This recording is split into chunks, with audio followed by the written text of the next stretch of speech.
Assalamu alaikum. Welcome to our final part 7 of God-given and basic human rights of women as per Quran. The topic of our today's discussion is hijab, zinat and women dressing. We're going to discuss what is zinat, what aspects of zinat are prohibited and what are allowed, what is hijab as per normal translation, and what is hijab as per Quran. Then we're going to discuss two surah, Surah Al-Nur and Surah Al-Ahzab in terms of their context and the referred ayahs. Is it required for Muslim women to remain within the house and not step outside? Is it required for Muslim women not to talk to strangers in soft voice? Who is mahram with respect to women, with respect to zinat for women? What about non-physical aspects? And what is the required dressing as per Quran? So let's discuss what is hijab. As per the normal translation, hijab, veil, niqab, parda or yashmak is normally defined as head, face or body cover that may or may not include covering the faces except the eyes, which is worn mostly by Muslim women in presence of non-mahrams. It also refers to seclusion of women from men in public spaces. If we look at Quran has used the word hijab in different ayahs. I'm just going to give you few. For instance, in this ayah, it's referred as barrier or partition, which has been there between believers and non-believers, between mu'mineen and kafirin in the hereafter. And when you recite the Quran, we put between you and those who do not believe in the hereafter a concealed barrier, a partition, a shield. And here it's used in the meaning that the sun disappeared into the curtain, into a hidden partition, into a barrier. Here, this ayah is talking about Hazrat Maryam, and she took in seclusion from them a screen, a partition, a barrier that we sent to her, our angel. And they say our hearts are within covering from that to which you invite us, and in our ears is deafness, and between you and us is a partition, is a barrier and a screen. And here, this ayah is talking about the wives of the Prophet and giving explicit instructions to believers, men, that when you ask for something from the wives of the Prophet, ask them from behind a partition. And it is not for you to harm the Messenger of Allah or to marry his wives after him. So if you look at all of these ayahs, the word hijab basically means to hide, to create a barrier. Anything that is used as a partition to stop something or someone to reach something or someone else. It's basically a partition, a shield, a screen, a barrier, mostly hidden in nature. So it's talking about mental barrier or partition with respect to your thoughts or your beliefs, for example. So one question that might come to mind, that where does the concept of hijab as woman dressing, face, head or body really come from? So if we look at it, is basically from Persian or Christian customs that Muslims have adopted. So hijab or veil can be traced back to early civilizations and can be found as early as late Roman and Greek art, as evidenced by archaeological discoveries such as pottery fragments, paintings, or recorded civil laws. It's also found in Greek Roman culture, where both men and women used to wear hijab with respect to their religious context. The tradition of wearing veil by women and head cover by men was then adopted by Jews and Christians, and this continued customs for thousands and thousands of years, even before the advent of Islam.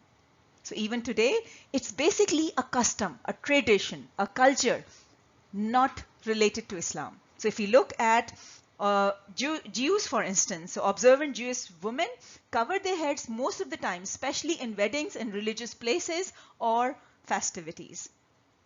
Christian women cover their heads in many religious occasions, and nuns cover their heads and body practically all the time. Traditional Arabs, which include both Jews, Christians, as well as Muslims, used to wear head cover and hijab not due to Islam, but due to tradition or culture. So in Saudi Arabia, even today, most men cover their heads not because of Islam, but because of tradition and culture and because of the hot weather. So as we have discussed, hijab as a head cover or as a face, head or body cover has nothing to do with the use of the word in Quran. It is to do with tradition, with culture, and with history. So let's discuss zinat.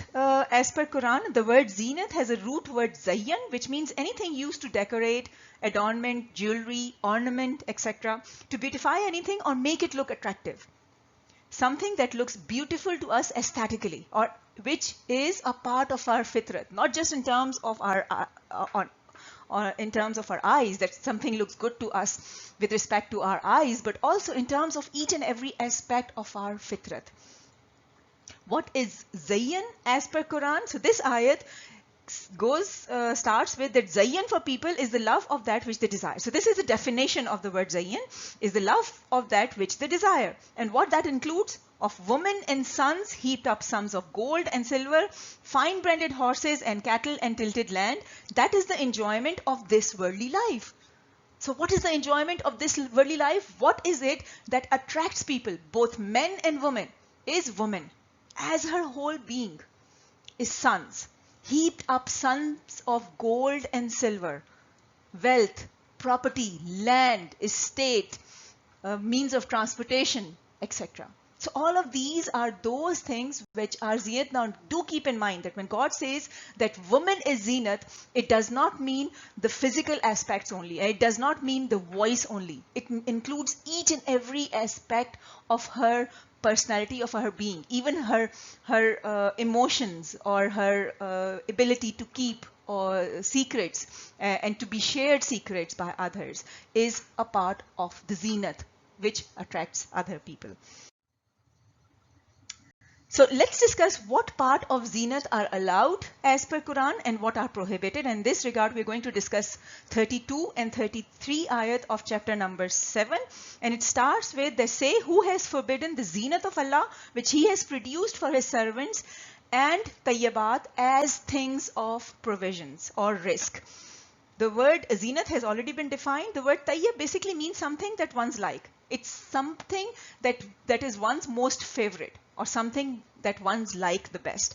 Anything that is pleasant to all our senses, which is as well as our whole nafs. Something that is lawful, that's been acquired legally as per the laws of the land. And what is risk? Risk is anything which gives benefit. Any food given by God for nourishment, any regular income. So risk is all those sources and ways and means by which nourishment, growth and progress and development is provided, not only with respect to our physical aspect, but with respect to each and every aspect of our personality and character development. So this ayah is saying that no one can forbid zinat and tayyibat, because these are risk. It's through these that our personality and character development takes place. It's through these that nourishment and progress and growth and development is provided to us by our God Almighty, because these are embedded in us as a part of our fitrat. And the other part of the ayahs goes on to say that they are for those who believe during the worldly life and exclusively for them on the day of resurrection. Which means that these zinat and tayyibat are there as a risk for the believers in this worldly life. Whereas in the hereafter, it will be exclusively restricted for them. So saying that things which are embedded in you as per your fitrat. So for instance, if you like to beautify yourself, if you like to do makeup, or if you like to wear jewelry, that is a part of your fitrat. Nobody can forbid that. Nobody can prohibit that, because this is ways and means of providing nourishment to you. Is ways and means of providing growth and progress and development to your personality and character. Nobody can forbid or consider haram as those things of zinat and tayyibat which are risk, and they are provided for the believers for the hereafter. Now let's discuss which part of the zinat is prohibited as per Quran. So if we look at this ayat, they say the things that my Lord has indeed forbidden are fawahish, whether open, apparent, obvious, or secret, hidden, mental, thoughts, and ism. So if we look at the word fawahish or fahash, it basically means to cross the boundaries. Indecent, immoral acts. It's an opposite of the word adl. So adl means justice. As an opposite of the word adl, it means injustice. As an opposite to the word qanitat, so qanitat basically means to remain within the boundaries of Deen Islam to guard and use and protect and your resources and faculties and abilities by remaining within the boundaries of these God-given laws. So as an opposite of the word qanatat, fahash would mean that one is using these abilities and resources and faculties outside the boundaries of these God-given laws. This is fahash. And what is meant by ism? Ism basically means sins or crimes. To do something that destroys human faculties, abilities, and energy, creating pain and suffering and sadness and reduced energy, whereby you're losing pace with others. It also means such wealth, power, or comfort that one gets without earning it, without making any efforts for it. So although both of these things are defined in terms of general, but with respect to our today's conversation, any part of zinat which involves fahash, whether it's open, whether it's obvious, or whether it's hidden, whether even it means in terms of your thoughts, whether it's hidden or whether it's open, an ism of all types, which creates pain and suffering and which creates sadness, anything of ism or fahash is prohibited, even as part of zinat. So anything that is involved in zinat but is not fahash and is not ism cannot be prohibited. Now let's look at the two ayahs. First we are going to discuss Surah Al-Ahzab. And in Surah Al-Ahzab, these two ayat 32 and 33 are quoted to say that if you fear Allah, then do not be soft in your speech, lest he in whose heart is a disease should desire, but speak with appropriate speech. And number 33 says that abide within your houses and do not display yourselves as display of the former times of ignorance. So many people refer to these two ayahs to say that Muslim women are not to speak to strangers in soft voice. They have to speak in harsh voice and they need to stay within their house. They cannot leave their houses. As we have discussed in our earlier videos, whenever we take a part of an ayah or we take an ayah completely disregarding the whole context in which that ayah appears, we are going into the dangerous domain of misinterpreting Quranic guidance. So if we look at the first part of this ayah, it's talking about the wives of the Prophet only. It's not applicable to the women in general. Because the ayah itself says, "O wives of the Prophet, you're not like anyone among women." And in the earlier ayahs, it says that the punishment for you would be doubled, and so would be the rewards, because you are not like other women. So these instructions and these guidelines are specific to the wives of Prophet and cannot be applied to the Muslim women in general. Let's go on to the other ayahs. Ayahs number 59, which says that tell your wives and your daughters and the women of the believers to bring over themselves of their jalbab.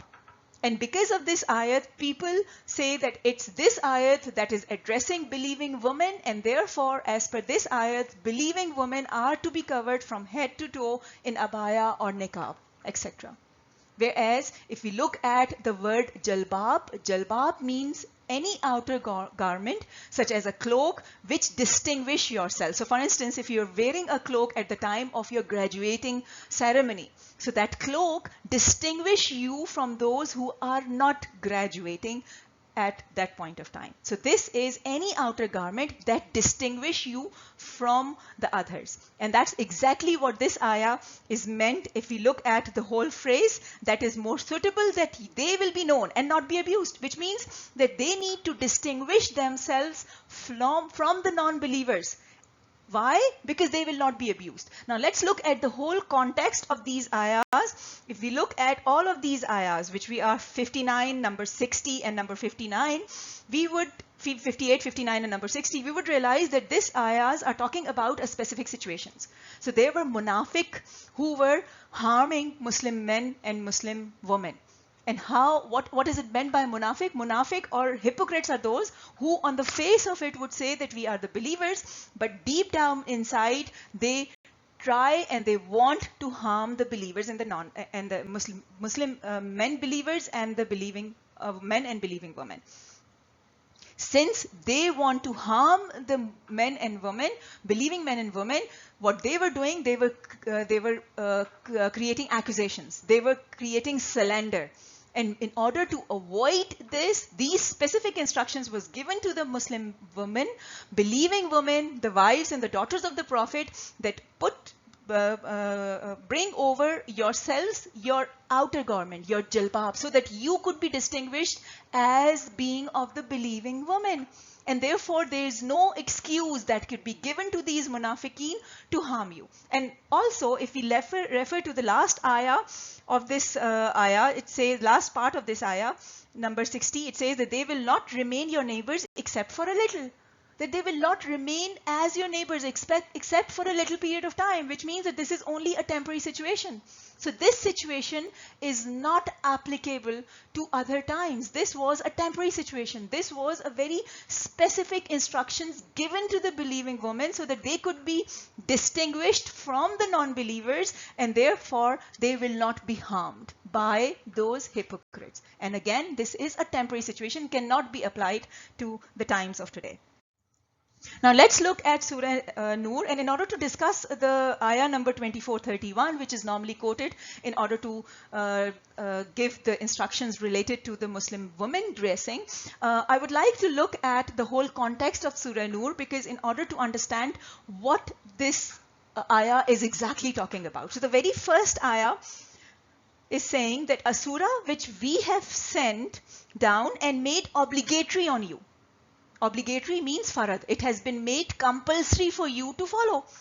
And revealed therein bayyan ayat. So bayyan, the word bayyan basically means clear, explain in detail. It means distinct ayat, distinguish from the a very distinct ayat, so that you might do zikr. So zikr for the purpose of this ayat means that to understand these guidance and to follow these guidance.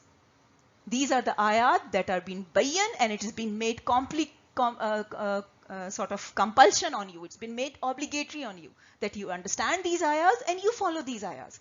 And the next ayat, which is ayat number 2 of this same Surah Nur, it talks about adultery. Not only it's talking about adultery, it's talking about zina in terms of giving an exemplary punishment to those found guilty of among men and women of adultery, by not taking any pity on them and by giving them an exemplary punishment in public, in the presence of a group of believers, so that others should take attention, should take lesson.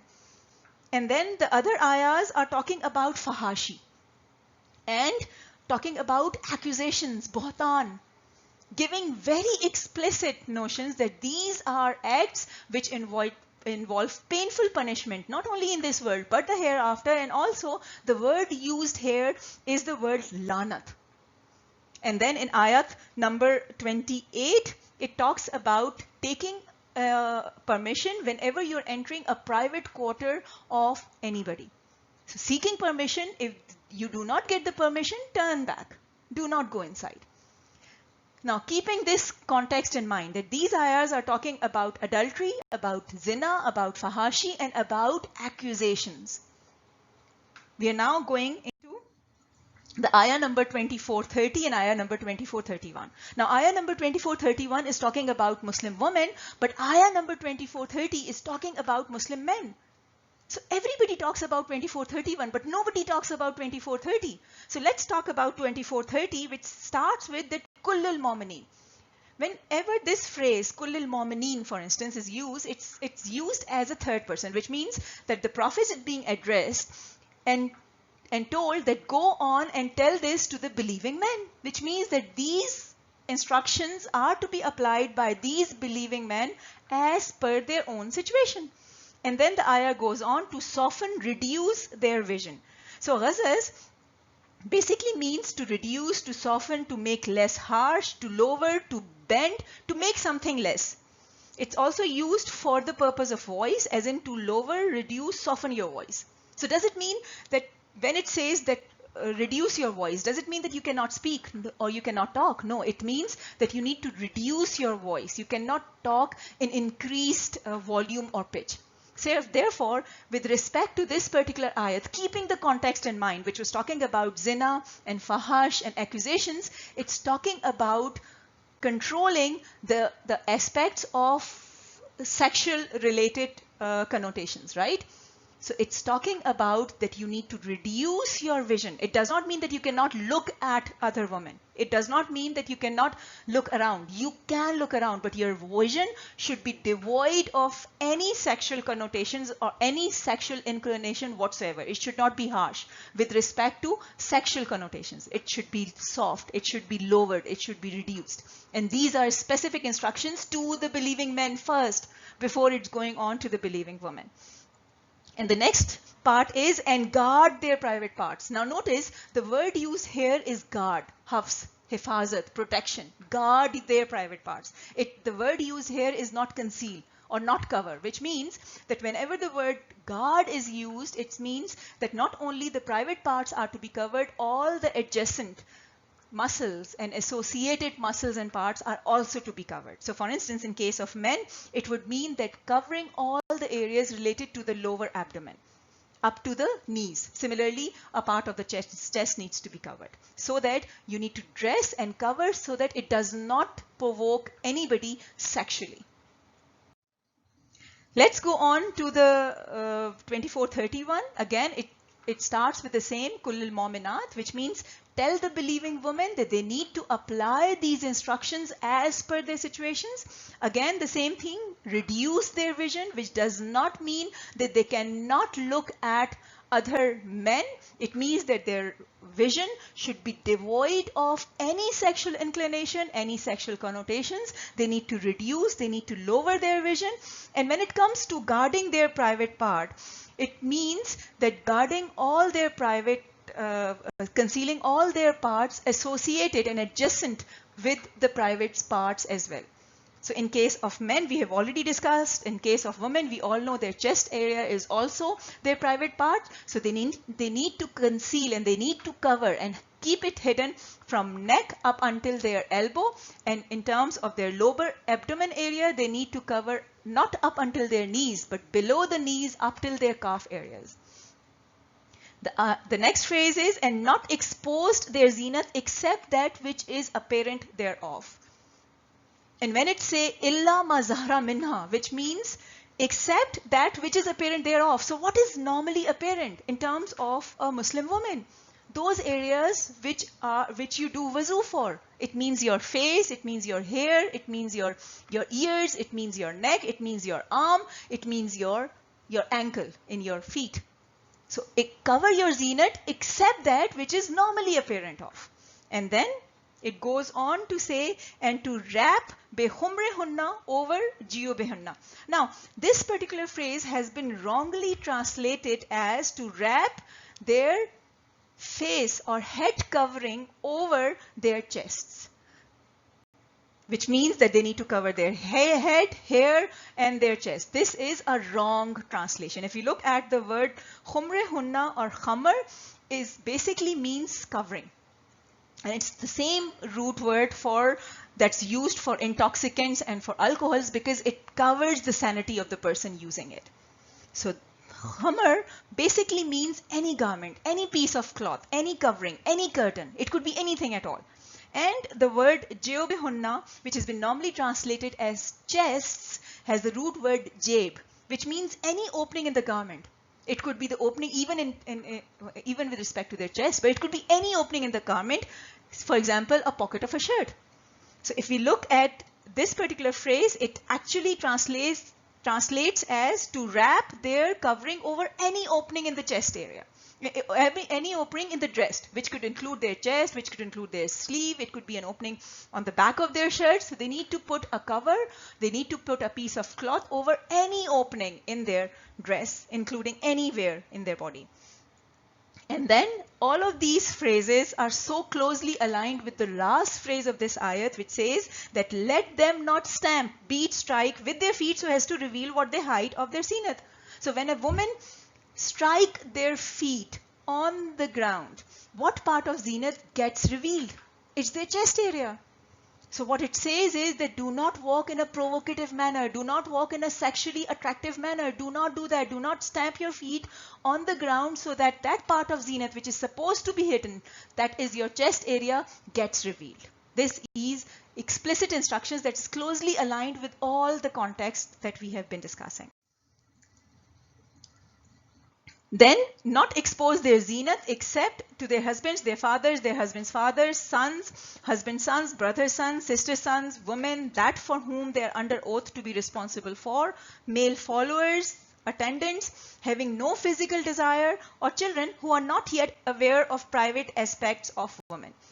So who are these relations? These are those relations with whom you normally reside in the same house. These are your normally household members. So you cannot cannot expose your zenith to anyone else except these relations. Now do keep in mind that these relations also include your husband right at the very first word, which means practically we're talking about your husbands, and we know that there's nothing in between, there's nothing hidden in between husband and wife relationship, right? So it cannot talk about the physical aspects. So for instance, it is not talking about exposing your zenith to your fathers, for instance, although your father may be your mahram, but it is not talking about the physical aspect of zenith. It is talking about the non-physical aspects of zenith. What is those non-physical aspects? Do keep in mind that we as women are zenith in our whole being. It is our voice as well which is zenith. It's our ability to keep secrets. It's our ability to be able to attract attention from others if they want to share their own secrets with us. And it's also the feelings and the emotions that's been embedded in a part of our fitrat. So this is talking about those non-physical aspects that we cannot expose those non-physical aspects, such as the ability to keep and share secrets to those other than non-mahram, other than our household members. And second, our extreme emotions like love and affection, we cannot expose to anybody else except those who are our own household members. So if you look at Quran, what is the guidance with respect to what is the ihsan, what is the best of the best required dressing as per Quran? So if you look at this ayat, it says, O children of Adam, which means both men and women, we have bestowed upon you libas, clothing, for two reasons. One is to conceal your private parts, and other is as beautification, as adornment. But the clothing of taqwa is the best. Now what is the clothing of taqwa? Taqwa basically means the highest level of being a Muslim. So muttaqi is somebody who does taqwa, and it's the highest level of being a Muslim. So taqwa basically means to guard, care, protect something, to save from harm or injury, to preserve, to groom, to be extremely careful and live with caution. So it basically means to live life and conduct yourself in such a manner so that it is in perfect harmony with God-given laws. To submit with your whole being to these laws given by God Almighty in terms of perfect harmony with these laws. So when it comes to saying that the libas of taqwa is the best, it means that guard yourself by being extremely careful. And why is that? The very next ayat is giving you the reasons that, O children of Adam, let not shaitan tempt you as he removed your parents from paradise, stripping them of their clothing to show them their private parts. Which means that this is one of the tools of shaitan. What is one of the tools? To tempt you from your temptations so that you end up revealing your private parts. This is something that you need to be extremely guard against. And I'll give you a few examples in terms of how to go for the libas of taqwa. For instance, you in your mindset might be wearing a dress which covers all the required part as per the guidance that we have just discussed. However, the libas is transparent.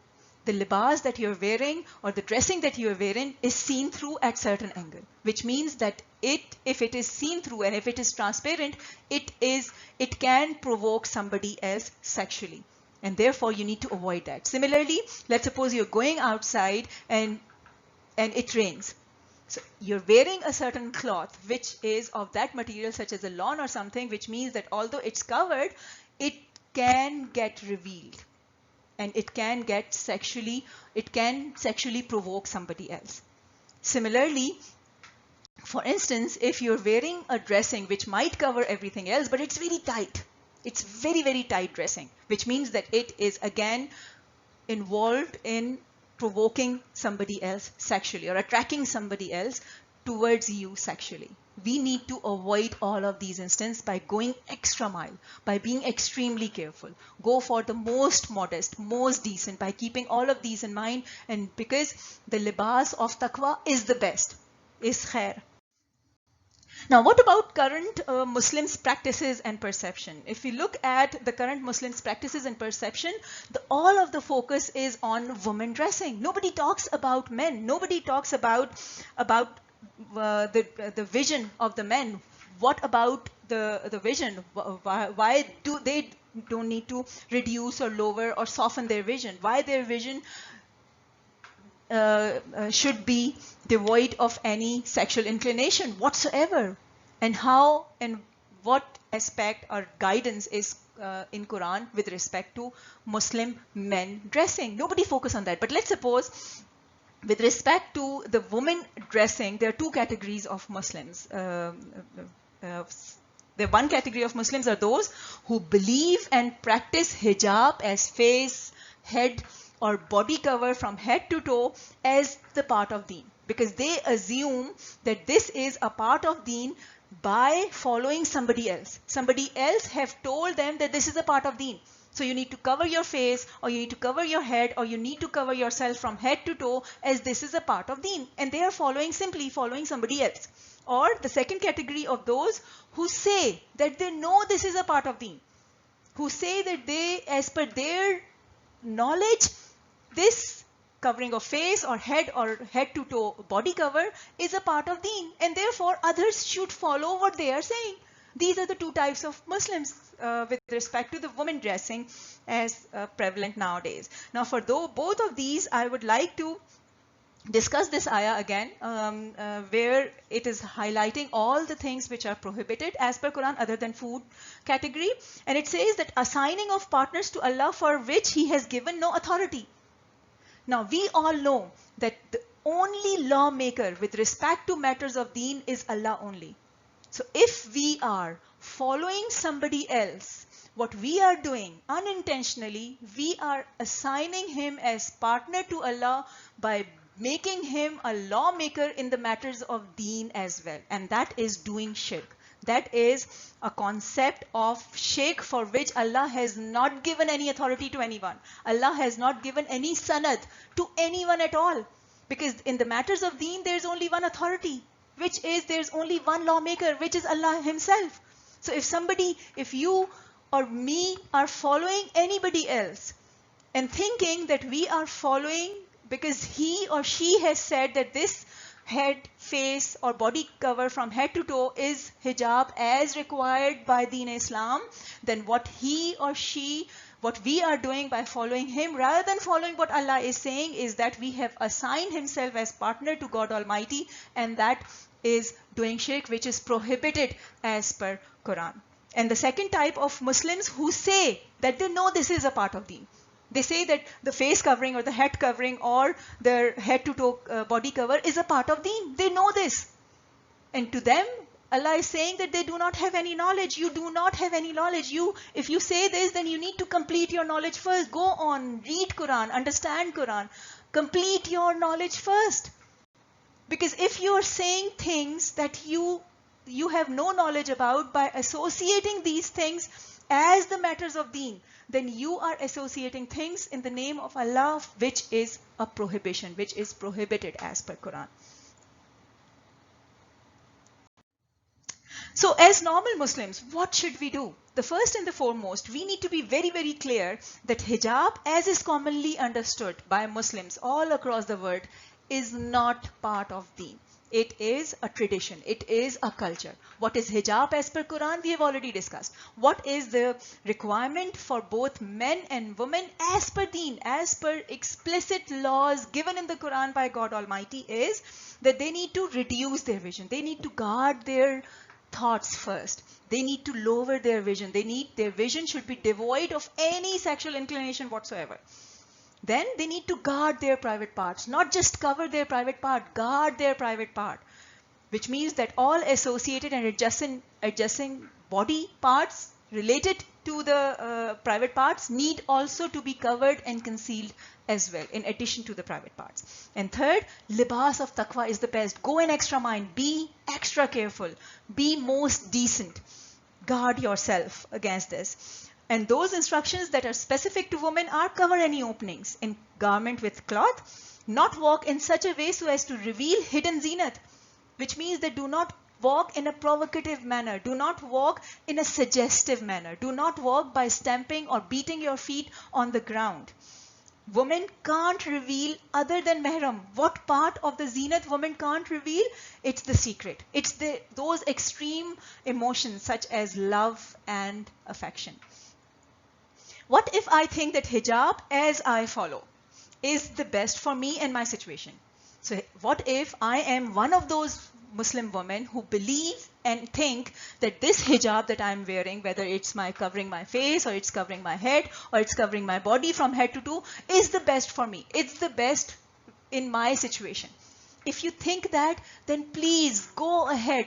By all means, go ahead and follow it.